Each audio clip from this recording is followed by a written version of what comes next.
The white walls of the medical frigate U.S. Nightingale shone under the alien sun. Dr. Samantha Miller checked her supplies one last time before they landed on Viridian IV. The planet's blue-green surface grew larger in the viewport as they approached. "Landing in 5 minutes," said the pilot's voice over the speaker. Samantha nodded to herself and turned to her team. 23 doctors, nurses, and medical technicians waited in the ship's main bay. They wore the white and blue uniforms of Earth's Interstellar Medical Corps, each marked with the universal symbol of healing, a red cross inside a circle. "Remember," she said, "we help everyone. It doesn't matter which side they fight for. The Viridians and the Khazari are both our patients." Dr. Alan Wright, her friend of 15 years, smiled at her. His gray hair and kind eyes made many patients trust him immediately. "Same speech every mission, Sam," he said. "Because it matters every mission," she replied. The ship shook slightly as it entered the atmosphere.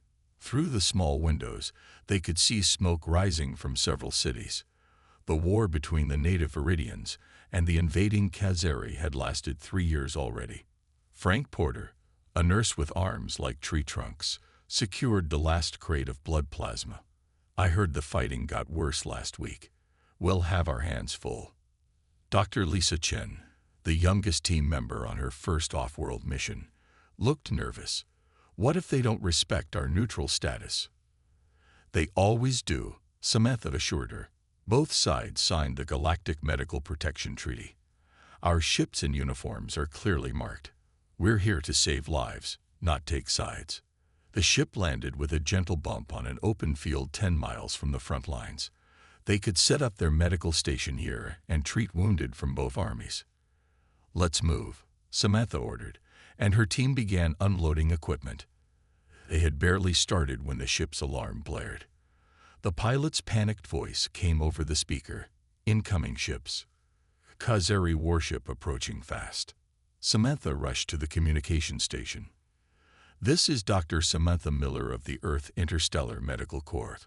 We are a neutral medical facility protected under the Galactic Treaty." A harsh voice answered in slightly accented English. "This is Commander Vexkar of the Khazari hegemony. Your ship is suspected of transporting enemy combatants." "That's impossible," Samantha protested. "We only carry medical personnel and supplies. You can scan our ship or send inspectors if you wish." The radio went silent. Samantha looked out the viewport and saw the Khazari ship hovering above them, its weapons ports open.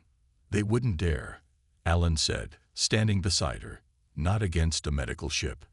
The first blast hit them seconds later. The ship rocked violently. Sparks flew from control panels, and medical supplies crashed to the floor. Samantha was thrown against a wall, pain shooting through her shoulder. "Everyone to the escape pods," she shouted, helping Lisa to her feet. Another blast tore through the ship's midsection. Samantha heard screaming. Through the smoke, she saw Alan pinned under a fallen beam, blood pooling around him. "Alan." She fought her way to him. His eyes found hers. "Get them out, Sam," he whispered before going still. Frank appeared at her side, pulling her away. "We have to go now." Half the medical bay was exposed to space. Bodies of her team floated lifelessly. Samantha felt numb as Frank dragged her toward the remaining escape pod where Lisa and a few others waited. They launched just as the Nightingale broke apart. Their small pod tumbled away from the wreckage. Through the window, Samantha watched as a Khazari shuttle approached, its tractor beam activating. "They're capturing us," Frank said grimly. "But why?" Lisa asked, her voice shaking. "We're doctors, not soldiers." Samantha stared at the alien ship, her friend's blood still on her hands. "I don't know, but they just broke the one rule everyone in the galaxy respects." The pod shuddered as the tractor beam pulled them toward the Khazari ship. "Earth won't let this stand," Frank said. Samantha nodded slowly. "No, they won't." Admiral Nathan Howard stood at the window of his office on the top floor of Earth Defense Headquarters. The view of Washington, D.C. was beautiful from here, but he barely noticed it today. His mind was on the report in his hands. 12 dead, he said quietly. 11 captured. 1 medical frigate destroyed. Behind him, his aide cleared his throat. "Sir, the Security Council is waiting." Nathan nodded and turned away from the window. His uniform felt too tight around his neck today. In 20 years of service, he had never had to report an attack on a medical vessel. The Security Council chamber was a large room with a round table. Representatives from all 7 Earth regions sat waiting for him. Ambassador Patricia Summers, head of the diplomatic corps, looked up as he entered. "Admiral Howard," she said, "please tell us what happened." Nathan placed a data drive in the center of the table. A hologram appeared showing the U.S. Nightingale exploding. 23 hours ago, the Khazari attacked our medical frigate in orbit around Viridian IV. They claimed it was carrying enemy soldiers, which is completely false. 12 of our medical personnel died in the attack. 11 were captured. The room was silent. Then a man at the far end banged his fist on the table. "This is an act of war," said General Scott Peterson. "We must respond with force." Ambassador Summers shook her head. "We need to try diplomacy first. The Khazari might return our people if we can prove the ship was strictly medical." "I've already sent all documentation to their embassy," Nathan said. "Their ambassador Vorkath is scheduled to meet with us in 1 hour." The council chamber doors opened again, and a woman in a civilian suit hurried in. She carried a small data pad. "Excuse the interruption," she said. "I'm Elizabeth Gordon from Intelligence. We've intercepted a Khazari transmission. You need to see this immediately." She connected her pad to the table, and a new hologram appeared. It showed a Khazari detention facility. Inside a cell were the captured medical personnel. Dr. Samantha Miller's face was bruised. Next to her, Nurse Frank Porter had a bandage around his head. They all wore prisoner uniforms. A Khazari officer entered the cell. "You will confess to being spies," he told them, "or your treatment will get much worse." Dr. Miller stood up straight. "We are medical personnel protected under the Galactic Treaty. You are committing a war crime." The Khazari struck her across the face. "Your ship was carrying weapons." "That's a lie," she said, blood running from her lip. The hologram ended there. The council room was silent again, but Nathan could feel the anger rising from everyone present. The doors opened once more, and a blue-skinned alien with ridged features entered. Ambassador Vorkath of the Khazari hegemony walked with confidence to the empty seat left for him. "I understand you wish to discuss an unfortunate incident," he said, his voice smooth. Ambassador Summers spoke first, her voice controlled. "We have evidence your forces attacked and destroyed a clearly marked Earth medical vessel and have taken medical personnel prisoner. We demand their immediate release." Vorkath shrugged. "The ship was in a war zone. Such things happen in war. Collateral damage, as you humans say. That ship was protected under Article 3 of the Galactic Treaty," Nathan said. "Your government signed that treaty." "We have reason to believe it was not what it claimed to be," Vorkath replied. "Our investigation continues. The prisoners are being treated according to our laws." Elizabeth Gordon played the hologram of the interrogation. Vorkath watched without reacting. "Your spies have good technology," he said when it ended, "but this proves nothing." "Those are doctors and nurses," Ambassador Summers said. "Release them now, or there will be consequences." Vorkath stood up. "The Khazari hegemony does not respond to threats from lesser species. Your people will remain in our custody until we complete our investigation. This meeting is over." He left the room. After the door closed, General Peterson looked at the others. "Now can we consider military options?" Nathan looked down at his tablet, which showed the faces of the captured medical team. "I have something else in mind," he said quietly. "Something the Khazari would never expect from us." 2 days after the failed meeting with Vorkath, Admiral Howard sat alone in a small, secure room deep beneath the Pentagon. The only light came from the screen in front of him. It showed a live feed from the Khazari detention center. Someone inside was sending them secret recordings. The screen showed Dr. Miller being dragged from her cell. Her face had more bruises now. The other medical staff looked thin and afraid. Lisa Chen was crying silently in the corner of the cell. The door to the secure room opened. Ambassador Summers entered, followed by 3 members of the Security Council. "They're taking them for what they call questioning twice a day now," Nathan said without looking up.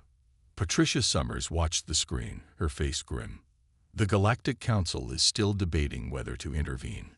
They move too slowly." "We don't have time for debate," said Nathan. He touched the screen, and the image changed to show a laboratory. Medical personnel in Khazari uniforms were taking blood from Frank Porter as he struggled against restraints. "Our intelligence suggests they're experimenting on our people," Nathan continued, "testing human responses to their biological agents." The council members looked sick. One turned away from the screen. "We have to act now," Nathan said. "I propose activating Project Lazarus." The room went silent. Project Lazarus was never discussed openly, even in secure rooms. "That's not an option," said Patricia finally. "Those people were locked away for good reasons." "What is Project Lazarus?" asked one of the younger council members. Nathan stood up straight. "After Earth United, we imprisoned our worst war criminals. People whose tactics were too extreme, too brutal for our new world order. But instead of executing them, a decision was made to keep them in suspended animation, deep under the lunar surface." "Why keep them alive?" the council member asked. Patricia answered, "Because their skills might one day be needed, in a situation where conventional forces and conventional ethics couldn't save us." "Like now," said Nathan. He pressed a button, and the screen changed again. It showed a massive underground facility built inside a lunar crater. At its center was a vault-like structure labeled simply Containment. "5 of our most dangerous minds," Nathan explained. "Specialists in unconventional warfare. People who think in ways our enemies would never expect." "They're monsters," Patricia said. "Yes," Nathan agreed. "But there are monsters. And they might be the only ones who can save our medical team." One of the council members shook his head. "The political fallout will be nothing compared to what happens if those doctors die, or if the Khazari succeed in developing biological weapons using human test subjects." Nathan interrupted. His tablet beeped. Elizabeth Gordon from Intelligence had sent a new message. Nathan read it and looked up, his face even more serious. "Intelligence confirms the Khazari are planning to publicly execute Dr. Miller and 2 others as spies in 8 days. A demonstration for the galaxy." Patricia closed her eyes briefly. "We need a full council vote for Project Lazarus." "We don't have time," Nathan insisted. "Every hour we wait, our people suffer." The debate lasted 3 more hours. When it ended, Nathan had his answer. He made a secure call to the lunar facility. "This is Admiral Howard. Authorization Sierra 97 Delta 2. Activate Project Lazarus.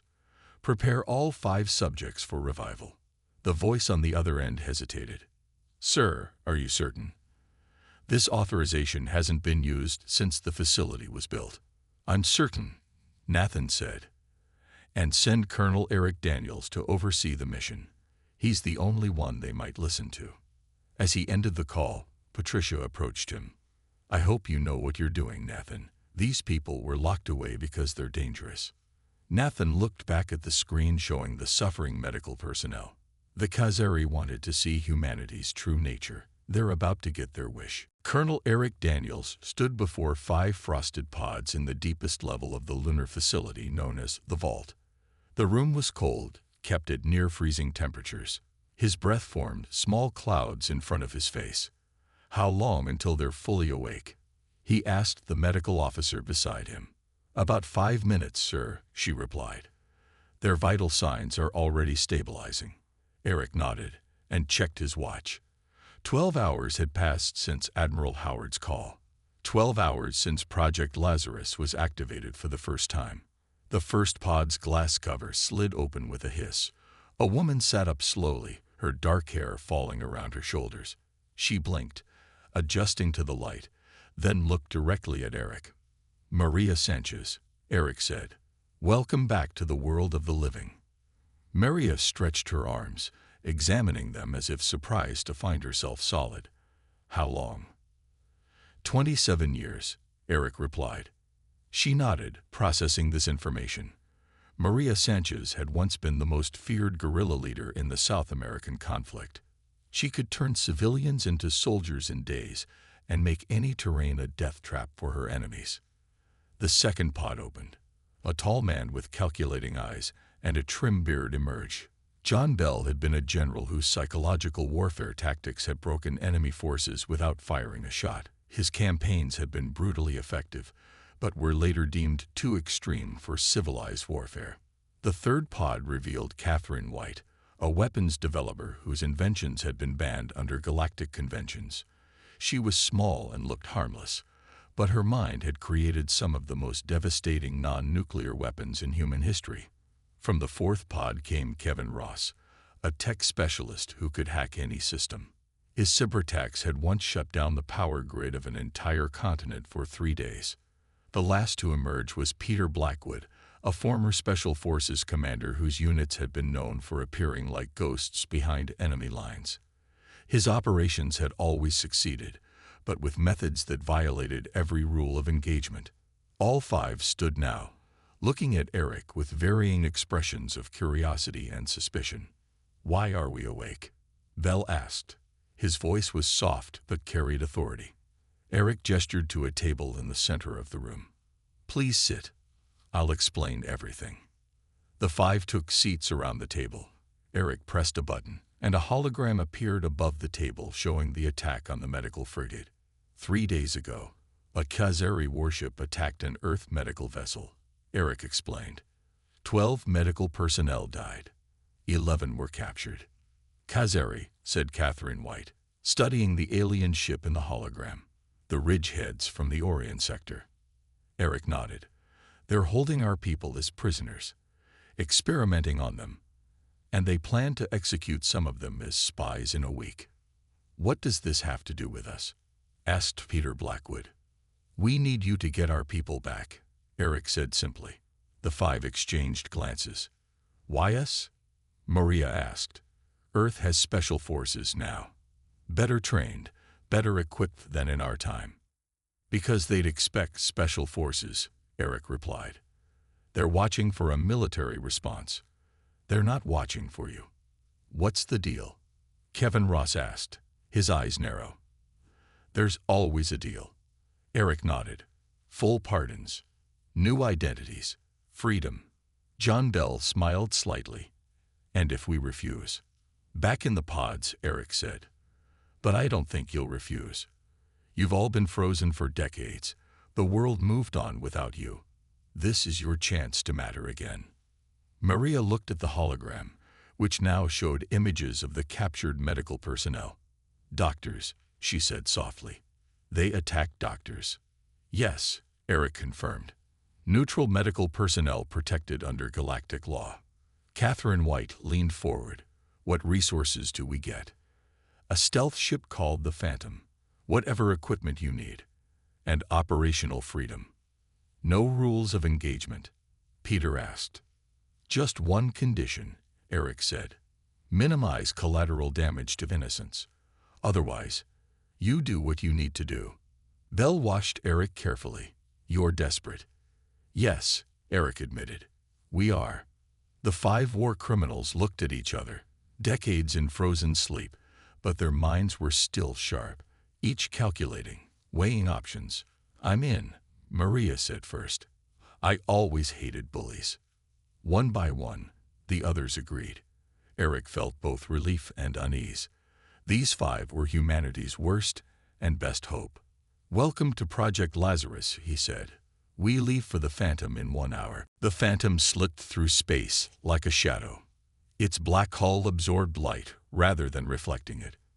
Inside, Kevin Ross sat at the navigation console, his fingers dancing across the controls. "The Khazari have patrol ships here, and here," he said, pointing to spots on the digital map. "But their sensors can't detect us if we stay in silent mode." John Bell stood behind him, studying the map. "How long until we reach their territory?" 6 hours, Kevin replied. In another part of the ship, Maria Sanchez cleaned her weapons. She had selected a mix of old and new technology, knives that could cut through armor, guns that fired silent projectiles, and small explosives that could be programmed for delayed detonation. Catherine White worked nearby, modifying devices that Colonel Daniels had pretended not to notice when they boarded. Her small hands moved with precision as she assembled something that was definitely not approved by galactic weapons conventions. Peter Blackwood entered the room. "We have a problem," he said. "Daniels planted tracking devices on all of us." Maria looked up. "How do you know?" Peter rolled up his sleeve, showing a small red mark on his forearm. "I felt something itching. Cut it out, and found this." He held up a tiny blinking device. Catherine took it from him, examining it closely. "Standard military tracker. They don't trust us." "Of course they don't," said John Bell, walking in. "Would you?" The five gathered around a table where a hologram showed their destination, a Khazari military outpost near the border of their territory. "Our first stop," Bell explained.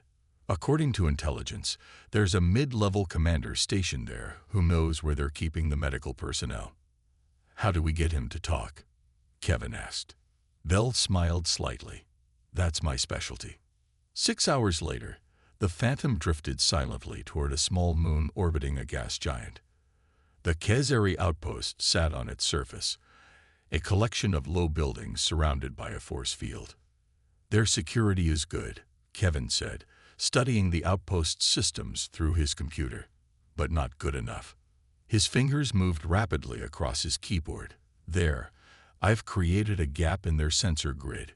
We can land here, half a mile from the main building." Maria nodded. "Bell and I will go in. The rest of you stay with the ship." "I'm coming too," said Peter. "You'll need my stealth skills." The three prepared to leave while Kevin continued to work on the outpost's systems and Catherine finished assembling her devices.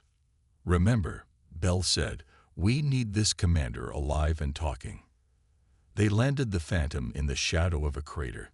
Maria, Bell, and Peter exited wearing adaptive camouflage suits that blended with their surroundings. They moved silently across the rocky surface toward the outpost. Meanwhile, in the Khazari detention facility, Dr. Samantha Miller helped Lisa Chen drink some water.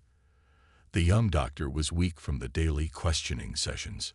"Stay strong," Samantha whispered. "Earth will find us." Frank Porter sat nearby, his once strong frame now thinner after days of minimal food.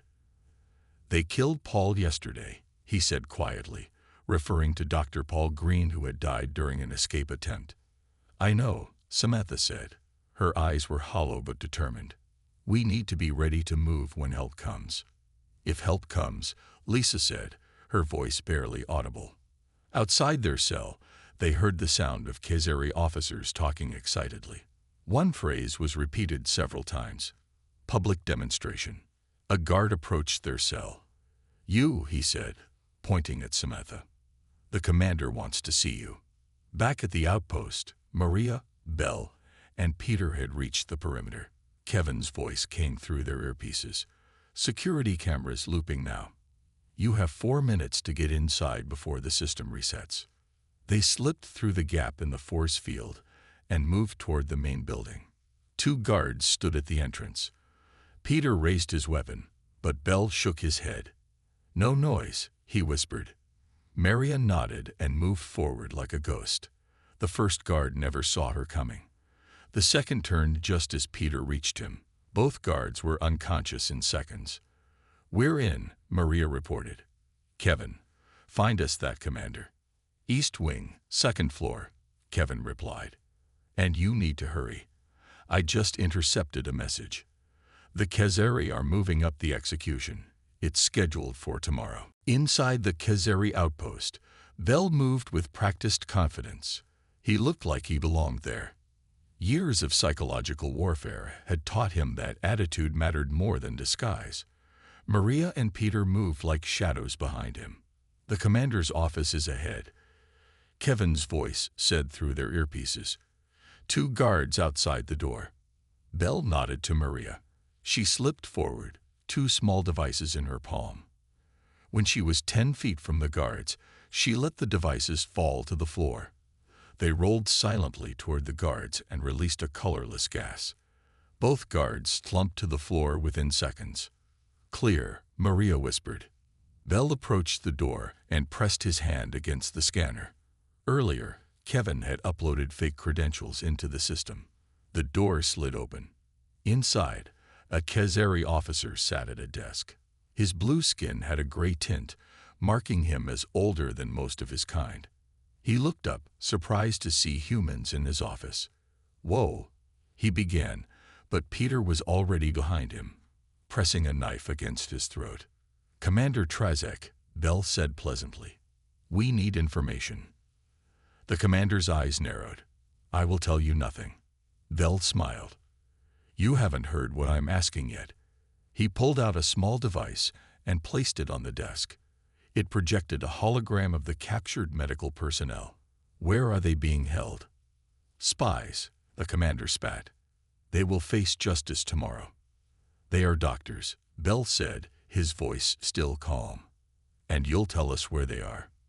"I would rather die," the commander replied. Belle's smile never wavered. "That can be arranged, but not until after you talk." He nodded to Peter, who pressed something against the commander's neck. The Khazari's eyes widened. "A neural probe," Belle explained. "Quite painful, I'm told, but very effective." 5 minutes later, they had their information.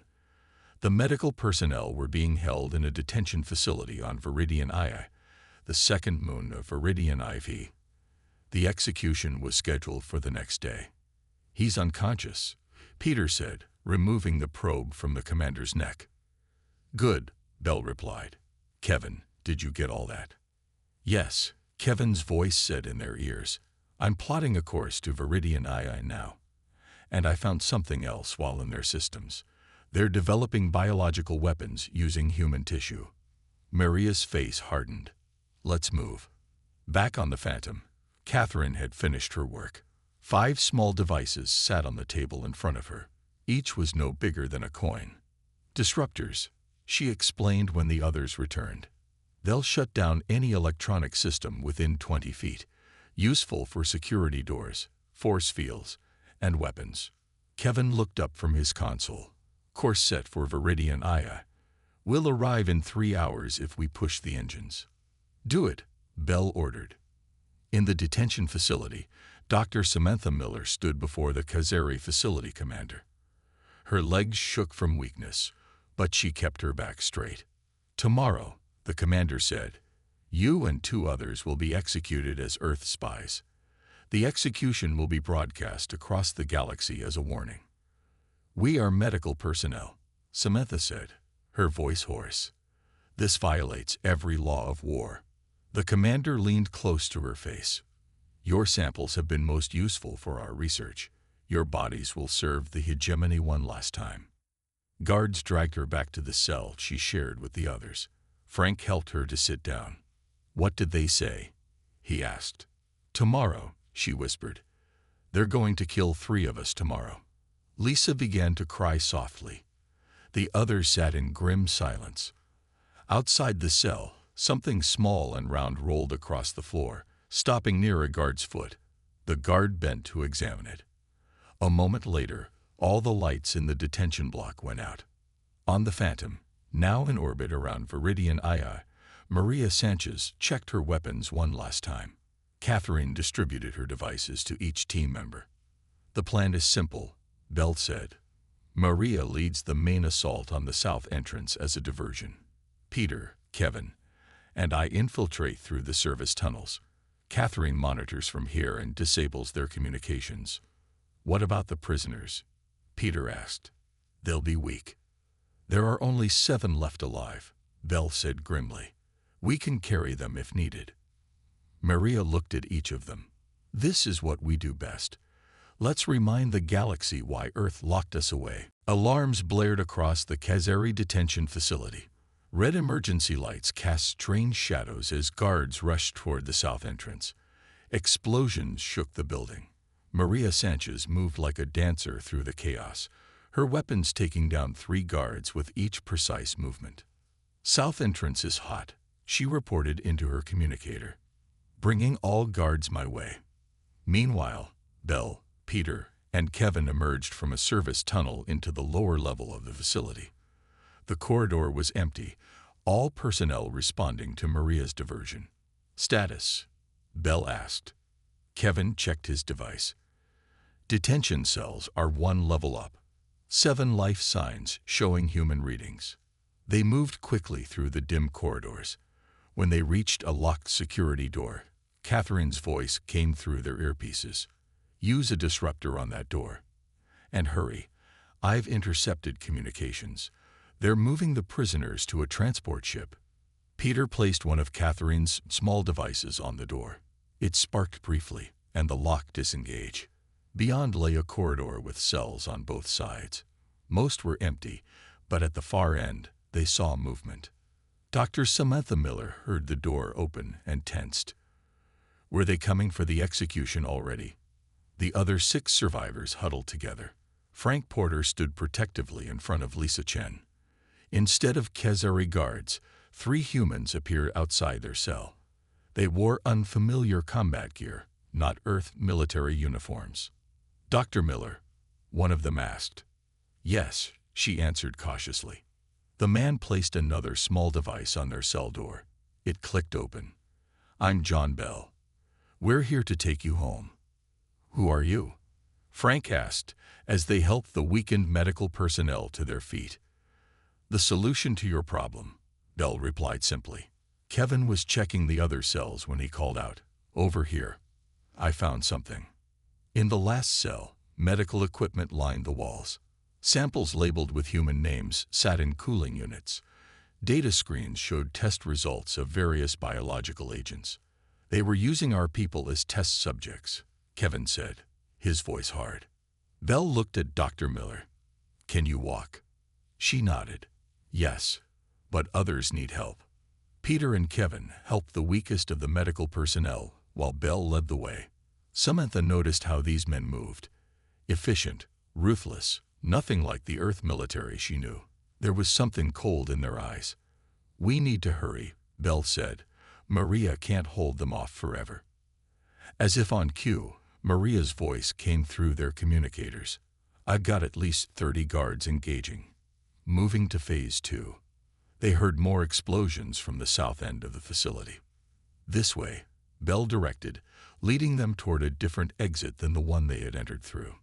Samantha stumbled, still weak from days of poor food and mistreatment.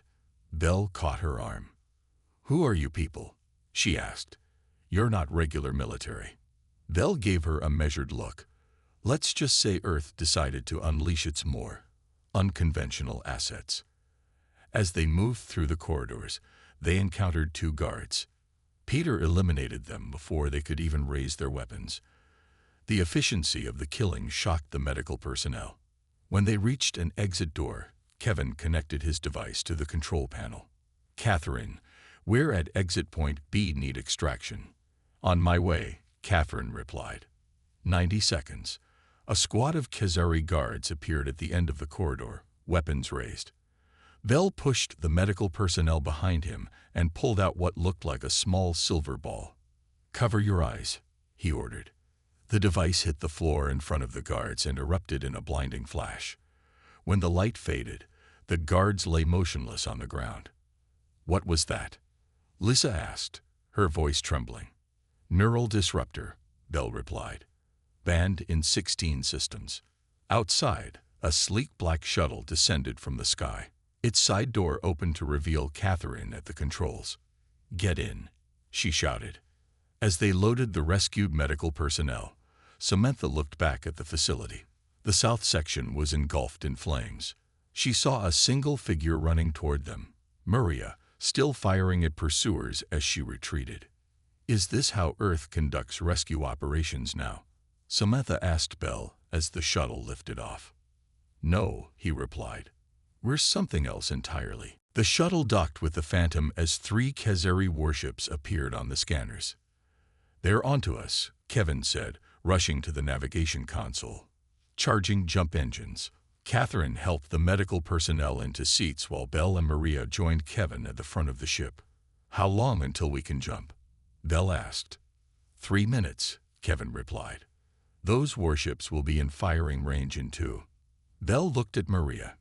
"Catherine's weapon." Maria nodded. "Now's the time." Catherine pulled out a small case from under her console. Inside was a device unlike anything the medical personnel had seen before. She connected it to the ship's systems. "This isn't standard Earth tech," Dr. Miller observed, watching from her seat. "No," Catherine agreed. "It's mine. Banned under Section 7 of the Galactic Weapons Treaty." The device hummed to life. On the screen, the 3 pursuing Khazari warships suddenly slowed, their lights flickering. "What did you do to them?" Frank asked. "Signal inversion," Catherine explained. "Their defense systems are now attacking their own ships." Dr. Miller looked horrified. That's against every rule of warfare." "Yes," Belle said calmly. "That's why they weren't expecting it." Before they jumped to safety, Belle sent a transmission to all galactic channels. The images of the Khazari laboratory and the experiments on human subjects went out across the galaxy, along with the recording of the attack on the medical frigate. The Phantom disappeared into jump space as the disabled Khazari ships drifted helplessly. 2 weeks later, Dr. Samantha Miller stood before the Earth Security Council. Her body was still thin, but her eyes were clear and determined. "The 7 of us owe our lives to the team that rescued us," she said. "But I must ask, who were they?" "They used banned weapons, tactics that violated galactic conventions." Admiral Howard and Ambassador Summers exchanged glances before Admiral Howard answered. "They were part of Project Lazarus, war criminals from Earth's past, kept in suspension in case they were ever needed." The council chamber was silent. "War criminals," Samantha repeated. "People whose methods were deemed too extreme for our society," Ambassador Summers explained. "But when the Khazari attacked our medical corps and refused all diplomatic solutions, we made a difficult choice." "Where are they now?" Samantha asked. "As promised, they received full pardons," Admiral Howard said. "But they've been recruited as advisors to a new defense initiative. Their skills are valuable." In another part of the Earth Defense Headquarters, the 5 former criminals sat around a table with Colonel Daniels. "The galaxy's response has been interesting," Daniels told them, showing reports from various alien governments. 3 species have requested defense pacts with Earth. The Khazari are facing sanctions and isolation. "And us?" Maria asked. "As Admiral Howard promised, your records have been cleared," Daniels replied. "But Earth still needs you. Not as criminals, but as specialists." Belle smiled slightly. "The Khazari made a mistake. They thought humans were soft because we follow rules. They forgot why we made those rules in the first place," Catherine added. In the medical wing, Dr. Miller looked out the window at Earth below. Frank Porter joined her. "They're calling us heroes," he said. "But the real story is more complicated, isn't it?" Samantha nodded. "They released monsters to save us. I don't know how to feel about that." "Maybe that's the point," Frank suggested. "Humans are complicated. We can be healers and killers. The galaxy needs to understand that." In the final meeting of the Security Council, Admiral Howard stood before a display showing the Khazari leadership now facing trial before the Galactic Court. "The galaxy is changing its view of humanity," he said, "for better or worse." Ambassador Summers joined him as the council members filed out. "They attacked our healers," she said quietly. "And in doing so," Howard replied, "they forced us to show why we locked away our warriors." Outside, the sun set over Washington, D.C. Earth continued to turn, its people mostly unaware of how close they had come to losing their doctors or how far their leaders had gone to get them back. The message to the galaxy was clear: attack Earth's healers at your own risk.